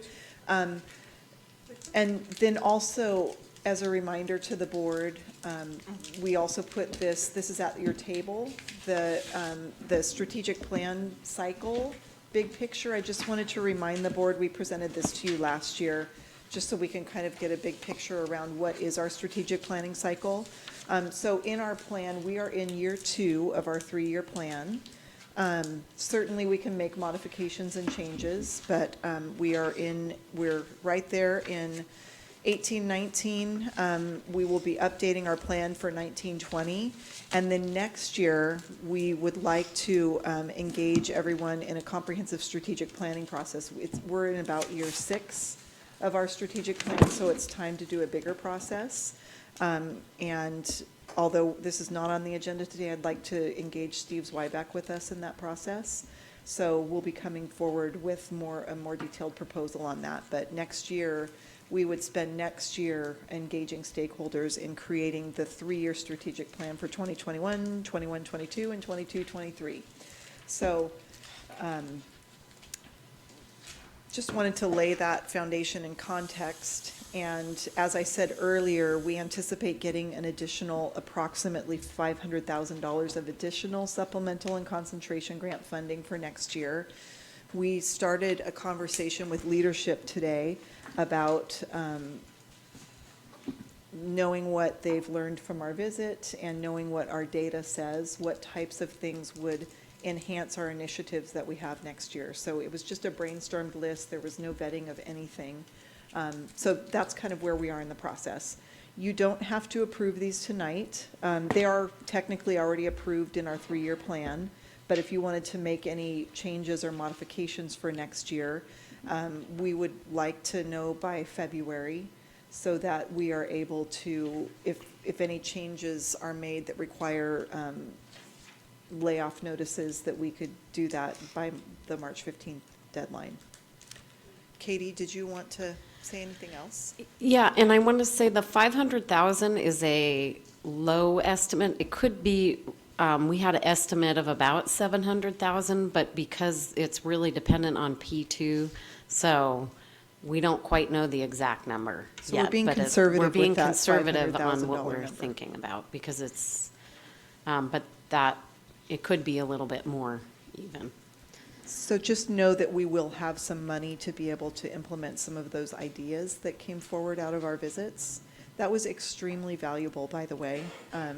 We've already had some changes being made and some people thinking about some different things at school sites. And I hope that we do some more of those because it was very valuable for the team. Thank you. It was a great learning experience. And just a thank you to those 2 districts. They were extremely gracious. They fed us so much food. Everywhere we went, they were feeding us. They were generous with their time and really proud to show off their work. And I'll save it for my superintendent's report. Megan. I have a couple thoughts, but just going to start with some clarifying questions. Sure. I'm the middle college teacher. It says 1 FTE certificated, not for 1920, and then below it, it says for 1920. I'm a little confused Sure. about what's going on there. So the way we did this last year is we reviewed all the current year positions, but because we have a few changes for next year, the middle college right now has about 26 students. Next year, we're hoping to have 60. And the idea is that that ADA will pay for the teachers. So when we put the budget together for middle college, this year's supplemental concentration grant funded one of the teachers. There's two, is that the? Because there's There are two two. teachers for So one is funded through ADA this year and one is funded through supplemental concentration. And next year, we'll still have two teachers, but we don't think we won't need it through supplemental concentration because it'll be fully funded through ADA. Because we'll have two groups. Okay, and then the one below it, For the STEM teacher on special assignment, I didn't put 2.0 because currently this year we have 2.0, but for what we're recommending for next year is 1.0 FTE, and that was in the presentation that we gave in so December. it's a reduction from 2.0 to 1.0. Correct. It is. And the middle yeah. college is a reduction from 1 to 0. That's correct, although the staffing is staying the same. Yeah, the staffing is the same. Wait, for middle college. For middle college. For Eagle Peak, the reduction, the staff has done a tremendous amount of curriculum work during their TOSA periods. And we feel that there's still more work to be done, but not as much as it would take for 2 FTE. We really need to work on developing the 5th grade STEM curriculum. And so we've left 1 FTE, 1 teacher on special assignment to do the curriculum development work just to enhance that related to 5th grade. And then we think after that we'll be fine. Carolyn? Oh, I'm sorry, Megan, were you done? For right now. Carolyn? I think after our visit to Southern California, I just have been thinking a lot about the positions that we're funding out of our LCAP. And it's not that I necessarily want to change or cut positions or whatever. I want to be sure that they're doing the kind of work that's going to get us the most bang for our buck and get the student success that we're hoping for. And I have a question about our reading teachers. I want to be sure that they are working with classroom teachers, that they're doing small groups, and that they're not just pulling out students, and that the students who are getting the work, the help from reading teachers are also getting reading from their own classroom teachers. They should still be the primary reading teacher. So that's my big question, and I want to know for sure that's happening. Sure. Every school has their schedule is slightly different on how they're using their reading teacher. There are some that push in, but the majority of the reading teachers actually do a pull-out program. And they're part of the intervention time for all students. So they usually work with some of the lowest students that need a lot of support in reading. There are some that push in, though. So it depends on the school model. And we could get that information if you wanted and get that to you, just so you could kind of see what's the model at each school and how the reading teacher is being used. Mm-hmm. And also the information about the students getting a double dose of reading if they're seeing a reading teacher. Yes, it's in addition. Okay. Yeah, it is not in place of. Yeah. Okay. But we can get that information, because I don't want to say everybody's exactly the same the way they do it, but for the most part, it's pull out. Okay. Ann? So I also had a question about the reading. So I'm thinking back to the amazing results from Nokomis after they adopted their new reading program. And I'm wondering 2 things. One, if it's held up from what you can tell from benchmarks so far this year. And 2, if we're planning on rolling that out to the other schools. Yes, so we have some preliminary, so we're just finishing up the DIBELS, which is our basic reading assessment, and that will be done in January. Nokomis's kindergarten had been completed, and they have had lots of increase from the students beginning of the year to mid-year. And typically, we see a dip in our data from beginning to mid. So we have really good results so far, and we're not totally done yet. Most people are close to being finished with dibbles, and then we'll share that data with you. But we're seeing positive results right now. And then they use, part of the 95% group uses another assessment, well, 2 different assessments, one for phonemic awareness and one for phonics. And so they're looking at that data and they're getting good results as well. So we can definitely share with you in our next meeting in February, we'll have our data, so we'll be sharing that with you. And then that program is being piloted right now at all the 5 other sites in kindergarten and a little bit in first grade. And then at Grace Hudson, it's been a little bit slower because they're dual language, but they're going to be focused on 3rd grade because that's really where you would want to start that kind of intervention. And so we've got 1 teacher to 2 teachers per site that's gone through the 95% group, and then we've purchased the kits so that they have the material to do the training, and they're working on teaching students, and then they're going to get more coaching coming up in the next month. And then the low-performing student block grant, we have to bring a plan to you in February, and we'll be bringing you a detailed plan on how we'll be hopefully using that money to support ongoing implementation of the intervention. That's really exciting that you're piloting it. That's great. Yeah, we've gotten, and the feedback we got from the initial training was really positive. People were like, this is great. This is the kind of training we needed. And so And if, resources. let's say the data keeps going how you think it's going, and you want to do more than pilot at those other schools, would these 11.0 FTE reading teachers be trained, all of them, in that same system, or how would they fit in with? Yes, currently we have some of the reading teachers that are going, and then the idea would be all the reading teachers, including, we have other reading teachers too. So we have Right, Title right. I reading teachers, so we would get everybody trained. And all the teachers at those grade levels, because most of our sites, well, we do a walk to intervention where we're providing intervention for all students, or acceleration or enrichment. And so you need a lot of staff that are trained. So I think it'll be really good because it's going to give a good foundation training for folks. And it's very step by step. It kind of breaks it down, and they put it in a really nice sequence that I think makes sense to people. So we've gotten good. We're excited about it. And so far, results this year at Nokomis are good. And we'll have some later results to share with you with our pilot schools at the end of the year, but they haven't been up and running enough to share that data. Okay, thank you. Julie? I just had a couple of clarifying questions.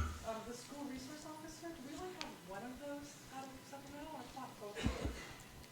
We have 1 out of supplemental concentration, 1 is funded out of the general fund. Is that because that was, Our hope was that we were going to increase our ADA percentage, and that increased ADA percentage would pay for the position. out of supplemental? And I was very convinced of that. And were you correct? I have not been correct yet. However, if we keep going the direction that we're going in this year, I will be correct. And then also, under fund CTE positions, what is this 1.0 FTE for CTEIG?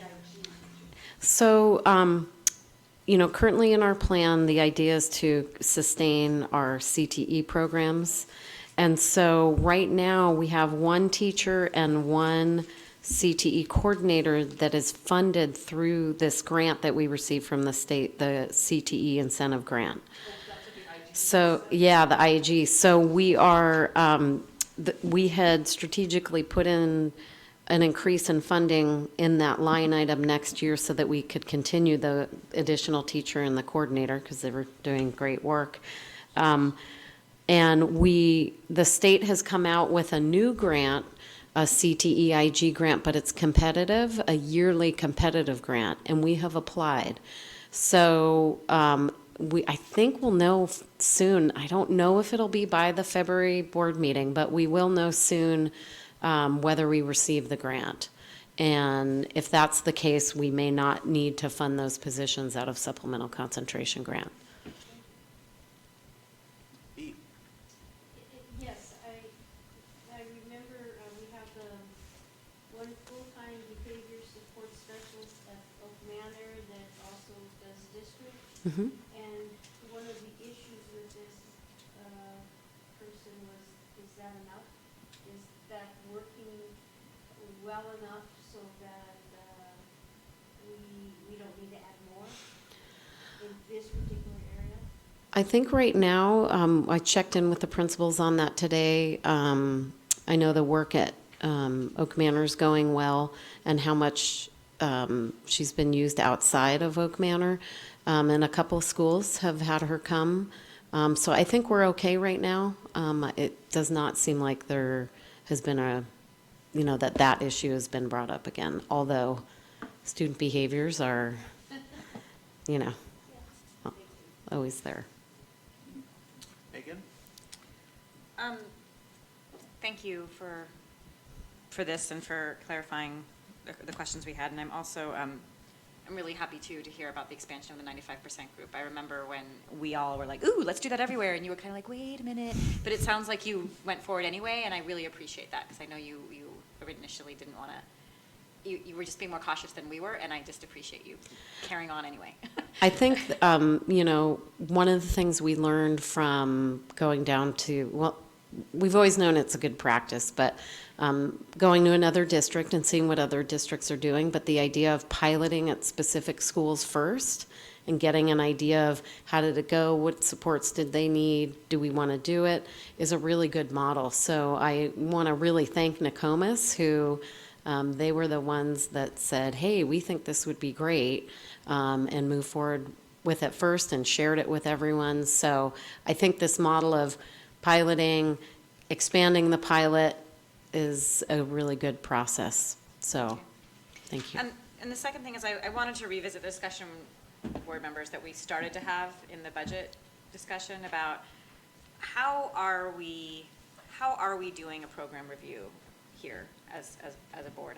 What is our strategy for figuring out whether or not we're spending our money in the most wisely and efficient way, regardless of whether or not we need to make cuts or not? Like, I think the conversation needs to happen independent from that. And to that end, just personally, I'm feeling, and I hear what you're saying, Deb, you want some certainty, the district needs some certainty.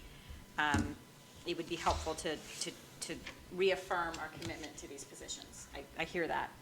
I also, and I'm comfortable doing that, I want to leave myself personally some room for if our indicators in the summer show that we're heading very much in the wrong direction at one or more sites, I don't want to feel locked into a commitment we made here in January when we're like, you know what, something needs to change and we can't wait another year. And I don't necessarily mean positions, but maybe the strategies and what they're doing it. But I don't know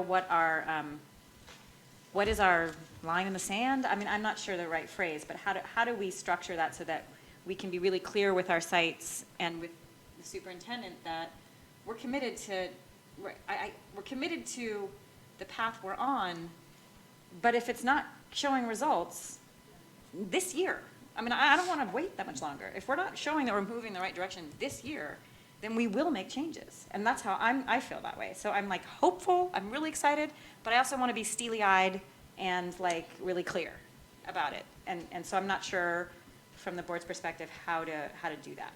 And you, Trustee Nelson, so that's all. Well, I thought we had that commitment when we got results at the end of last summer.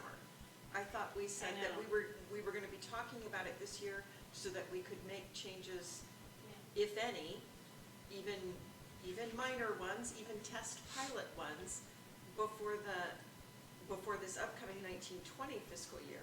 So that's why I was concerned about, boxing ourselves in as well.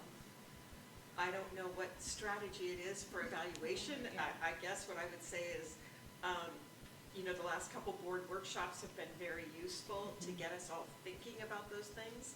But it seems like we need a couple more of those, not necessarily workshops, it could happen at a board meeting, but just to get us at least to make a few votes before 1920. So we do have 2 more board workshops. Steve Zweibeck is facilitating them for us, and it is focused on this work. There's one in February, and I believe there's one in March. No, I was just gonna say, so that timing is difficult because March 15th is just around the corner. And I don't know if the board meeting is after or before the board workshop in February. It's before. It's, the workshop is before or the board meeting is before? Board meeting's before. I guess, We have 2 board meetings in February and a board workshop. Oh, my. Oh, we have two board Yes. Guess I You didn't gotta see make sure that. those are all on. do you want to, Trustee Fernandez?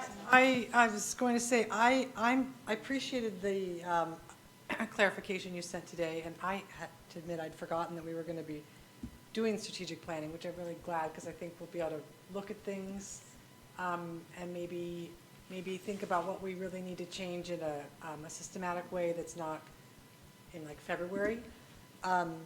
So I would expect that through our strategic planning process, things will probably change because things that aren't working, we'll have to really take a hard look at. I'm fine approving these, but I agree with Megan that in the fall, if it looks like some of these aren't really doing what we were expecting or hoping, that not that we would eliminate a position, but that maybe we would restructure it, or that the administration, either at the district or at the sites, would try and think of a way to do it differently, so that if it's not working right, something should change. So I would just like us to think that could be a possibility if we're not going in the direction that we hoped. The other thought, Megan, as you were talking, that I had is the additional funding that we're going to get next year. We could set it aside for now and see what our results are, and not make a decision about how to use that money until the summer or fall. So there was some sort of cushion there to be able to implement things. It's really hard to, if we were to hire more teachers, for example, that's really hard to do in the fall. But, you know, if we needed to do professional development in a particular area because our results were showing us that. So it was a thought that I just had. I hadn't really thought it out much. I think what's missing for me is, and maybe it's coming in a form that I'm not seeing or not remembering, is I feel like what would be reassuring to me is an answer to the question, based on your results and what you learned in Southern California and you know, all of the issues we've been bringing forward, what are the sites going to do differently next year or even this year? Not changing positions, just what are you going to do differently? And if you're not going to do anything differently, tell us why you feel like what you're doing is working. So that's, I mean, I'd be interested in that answer from every principal. What are you doing differently this year or next year within your same structure? And if you're not doing anything differently, why do you feel confident? And some of them might be. Some of them really are like feeling, and they could justify that, and that would be helpful to me to feel like that kind of thoughtful review is really happening. And it might be. It just is a matter of communicating it. If I could throw in a comment, I'm really excited about the workshops that we have with Steve Zweibeck. My hope is that those conversations about focus will, well, we haven't looked at the data. It'll be interesting to see what pathway we take with them. I think it's really important that we review the data. Not every single program that we started 5 years ago now can be successful. It'd be wonderful if we were that good, but things aren't going to pan out. And I think, hopefully, my hope is that using his process with us, that we'll be able to look at the data, work with administration and teachers, and start cleaning up our system so that the load isn't quite so shotgunned and it's more focused. The last meeting that we had on the field trip that a few of you guys took and lots of the administration took, it was so exciting to sit there and go, oh my God, the possibilities, look at all these things that we should try. My hope is that we don't lose focus on some of those really, really cool concepts. It also makes me nervous because I think we need to focus, and here we have a whole new batch of tools that we want to try. And so my hope is that the money that we're spending on programs, that through that process we eliminate some so we can focus on the ones that work the best. I hope that we can also, when we're freeing up time, add more things to the project list. I'm not sure how that balance is going to be, but being so excited, wanting to try every single one of those new ideas also made me really nervous because I know that everybody is working extremely hard right now. That was my 2 cents. So, any other comments? I just have a question. Is there any more information that the board will need to have at the next meeting to reaffirm our commitment to these positions for next year, knowing we're going to get additional funding? What to think.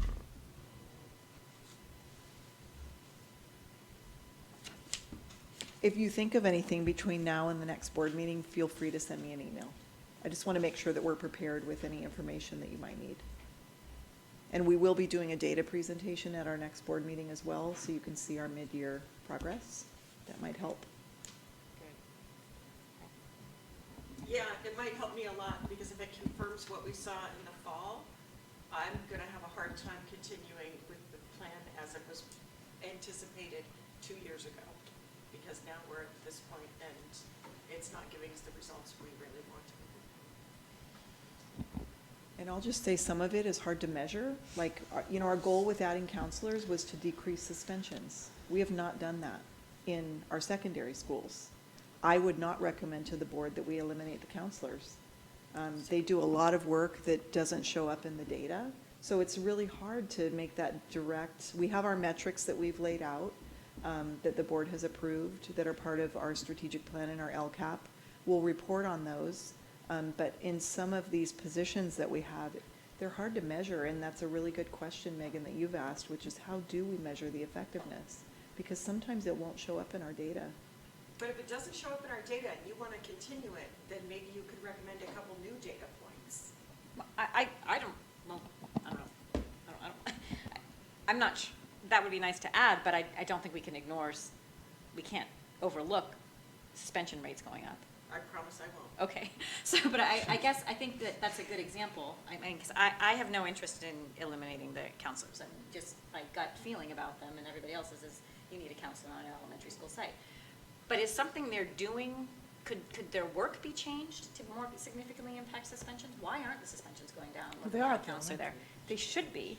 They should be going down because the counselors are there. I think we jumped too quickly. Maybe I'm giving the impression that I'm saying toss out the counselors. I'm not saying that, but I'm saying if the counselors are not reducing suspension rates, is there something they could be doing differently that might impact that? Is their business as usual, could it be altered? Can they reflect on their work, whatever, the subject matter experts reflect on, is there some sort of activity the counselor should be doing that could directly impact that? Because it doesn't make sense that And it's hard because they're part of a school-wide system for PBIS, and actually in our elementary schools, through our PBIS work, which the counselors are part of that team, we have reduced suspensions. So anyway, I'm just using, it's really hard to directly measure some of these. 2 hours of paraprofessional time Right. for TK and K classes. How do we directly measure the impact on student achievement with the metrics that we have? What's funny to me is I think that if I was going to redo this all over again 5 years ago, I would have done like a happiness level and like morale level, like have the staff say, I am at a 10 of unhappiness, because I do believe a lot of this has reduced the unhappiness from a 10 to 7, but that wasn't one of the metrics we chose, so it's hard to do that, and I think that has value. I would have liked to have said, look, our happiness level is, I don't think that's irrelevant. But it's not one of the metrics we chose, so it's harder to measure it. Yeah, B. that one metrics you're using for counselors is one metric. That's it. But that's not all we were looking for. That was one. And so, okay, that didn't work. And yes, maybe we can do something to help adjust that. But they offer so much more. And so I don't think it's that difficult. I mean, it doesn't have to be the exact thing, but if they're not really achieving anything but, oh, everybody's feeling good, then we can make the decision, well, is feeling good enough? But, I mean, I mean, the issue of extra, what is it, paraprofessionals for TK. Makes I them mean, happy. yeah, but I see the effect of that, we've gone to the classroom and seen the effect of that and how helpful it is for the teacher. And so, and the kids. So, I mean, there are ways of measuring. It's not a one-sided thing here, you know. And so I'm not necessarily looking for, oh, this is just terrible, because that's easy. That's easy. But there are some that are more effective than others, and when you need to weigh them and see what is more important to us and to our kids. Carolyn?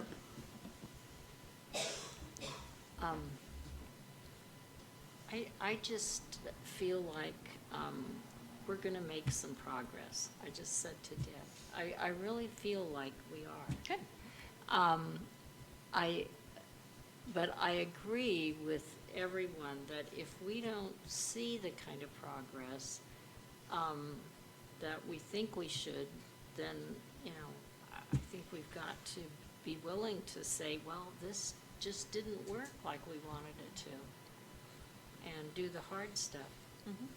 So, yeah, but I'm really hopeful. I mean, I was so encouraged when we went to Southern California, and we saw some really exciting things that I think are going to make a difference for us.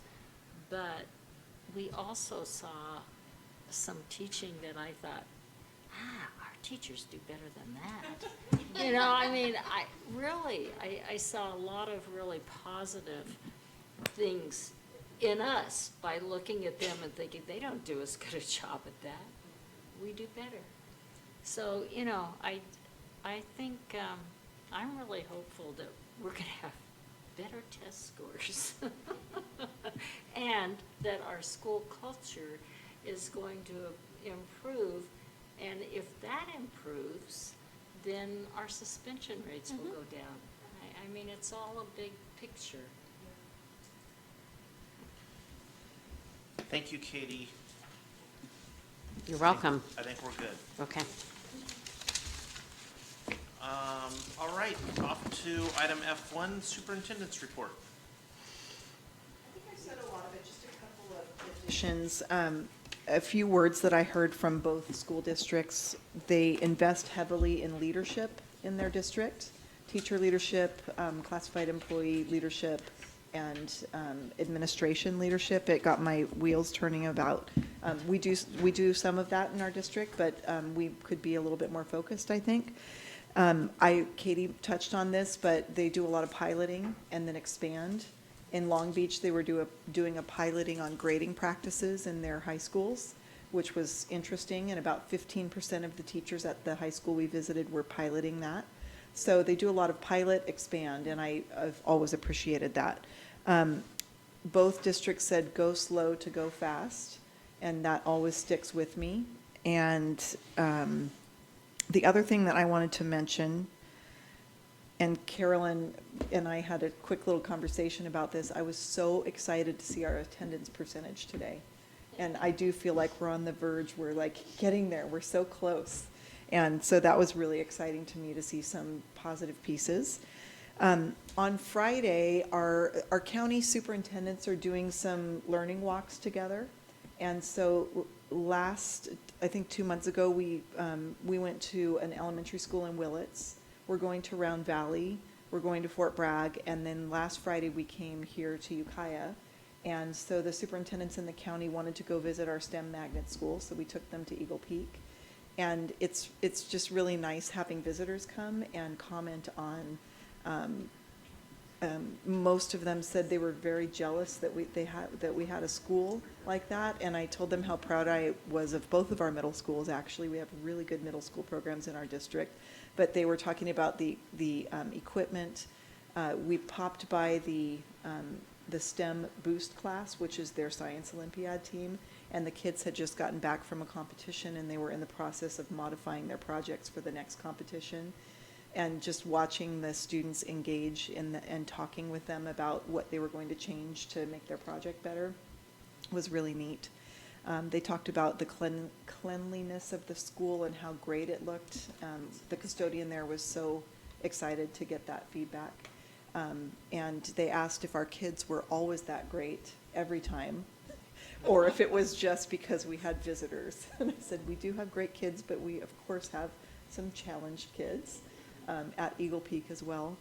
And so they talked about how enthusiastic the teachers were. And so it was really good to get that feedback. So I think that's all I'll say for now. Thank you. Do we have any board reports? Carolyn? I'm talking a lot. It's not a report, but I just would like for us to, every month, have a placeholder or something on our agenda to talk about what things are happening in a positive way with leadership or with individual schools as a result of the things we learned in Southern California. I just want to keep that at the forefront, and I would like for us to have it on our agenda every month.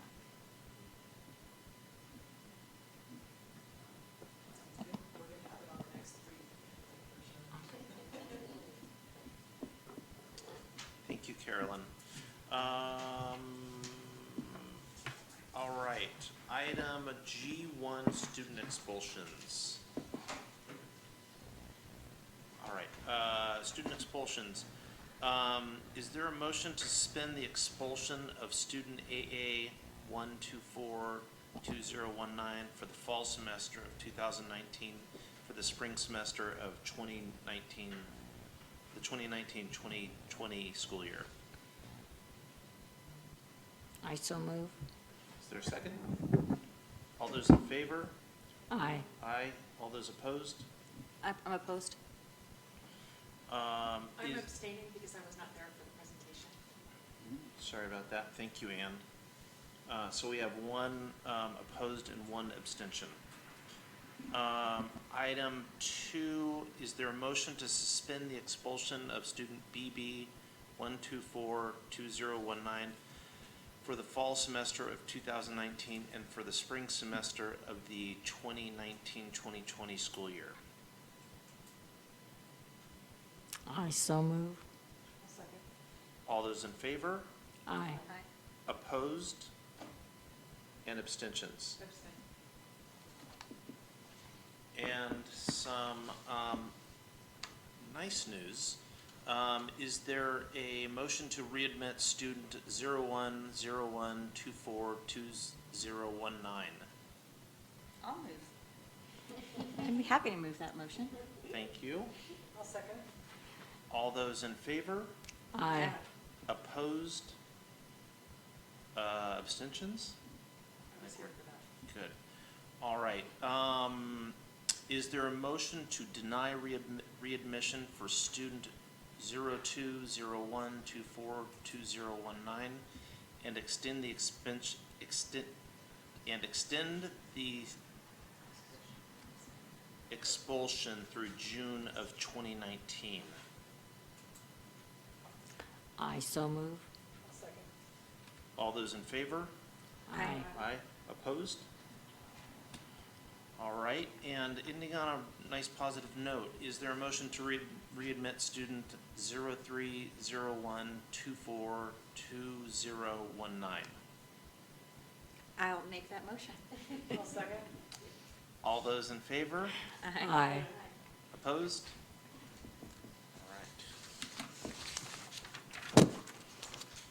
All right. Is there a motion to approve the, Trustee Nelson, I apologize that I had to leave at the beginning of the meeting. I didn't have a chance, but could I pull H3 and H38 just because I need to jump on those? Yeah, that was H3 and H38. 38. All right. Is there a motion to approve the consent agenda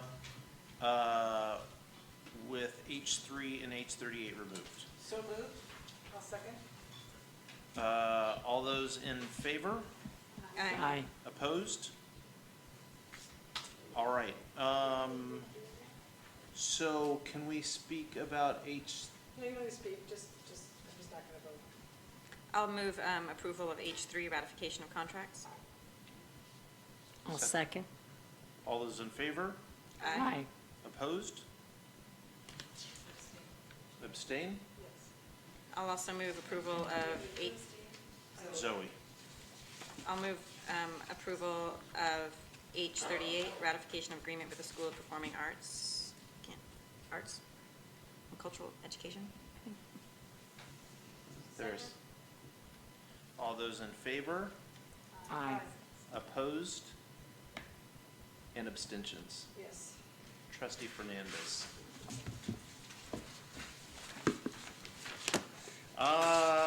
Okay, thank you for that, and I think we're on agenda planning. Oh, before agenda planning, I can't remember, do we do agenda items? Does anybody have any agenda item ideas they'd like to bring up? Yes, as a matter of fact. I would like an agenda item, a brief agenda item about forks. I have been approached by some students who would like to use compostable forks so that they can be thrown in the trash can with the trash waste. And then kind of connected to that is the fact that I really think we're spending way too much on trash, but that's pure speculation because I don't have the numbers. Oh, but Gabe gave you a thumbs up. He did. So I think what he's saying is, yes, he's been, He thinks so maybe too. he's investigating. So there is a lot of energy among students about recycling, as there always is, because students get it. But taking the time to see what's actually going to result in cost savings and what's worth it and what's not going to make maintenance staff too mad is quite a large thing. So I'm not saying we have to tackle it all, but if we could just kind of get the parameters of what we'd be talking about. You know, we didn't pay for trash at all up until 4 years ago when the contract changed. So now we are, and we're probably paying, I don't know, 2 teachers' worth of trash a year. So, So I have a question on the forks. Would you like it to be an agenda item, or would it be nice to have the information on the positives and the negatives and the cost in a report? I guess forks sounds more clear-cut to me because you can compare and contrast the prices pretty easily. So perhaps we could just get a TGIF even about that, and then it could be included in the budget voting. You know what I mean? I don't think we need to have a pull-out vote on it. As long as we get the information ahead of time, then we'll know whether or not how we want to vote when it comes to voting time. Okay. And then the question that I have on the trash and the recycling programs is I'm not sure the best way to tackle that one either. I don't know. Perhaps the superintendent and the director of maintenance could discuss it. And bring forth something. Not just discuss it. Discuss and bring forth. Yes. Yes, we can absolutely discuss it and bring it forth. Thank you.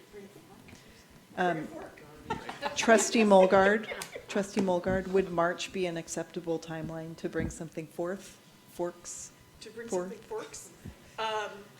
Just because we have a lot of board meetings in February. Oh. So it would be great if we could bring the recycling topic up Sure. in March. I don't see a problem with that. Okay, it'll give us a little bit of time to talk. Great. Is that acceptable? Yes. Just in Yes, terms of ma'am. agenda items, I did want to, I did just want to follow up a little bit on what Trustee Barrett said about having a monthly conversation about what you learned in Southern California. I just like to if the superintendent could come back with a proposal of how to formalize that, not just like, oh, we're gonna talk about it next month, but how are we really gonna embed that in our ongoing work, which unfortunately only happens here at the dais. So I'd like to hear that, how that's gonna work. Okay. All right. I think we can carry forward. Agenda planning. Okay, it is scheduled for Wednesday, February 6th. This is for the February 14th meeting.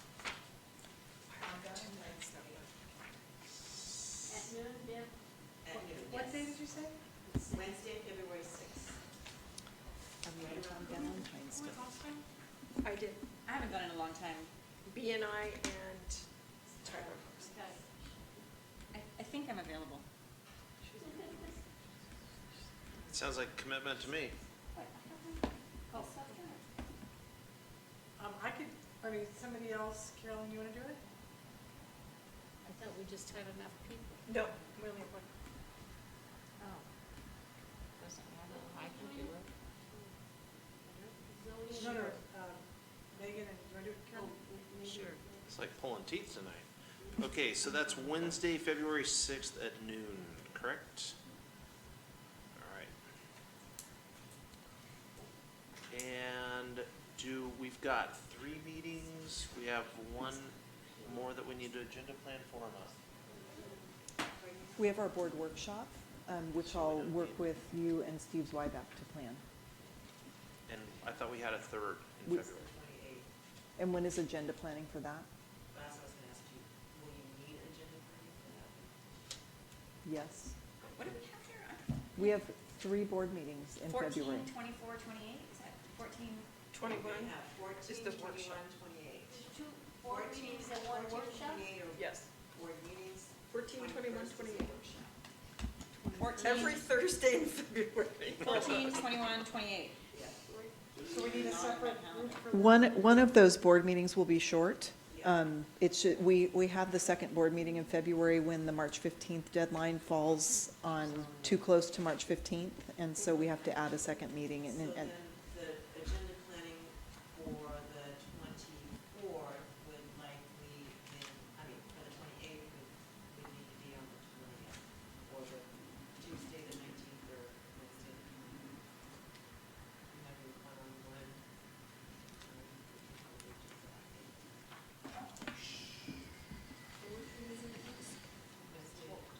Wednesday, the 20th? Wednesday the 20th? I guess I can do that one. Because we need to do 2 that month? And maybe Gail then?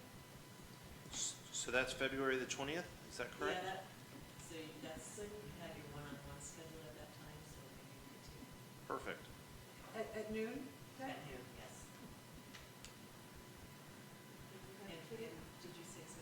I'll do it, yeah, 20th at noon. So we Tyler for those? You gonna try Gail? So she's not here? She can't hear me?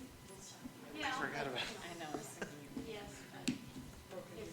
Yeah, no, that's fine. All right, But I don't think We have to go to closed session. so let's adjourn to closed session.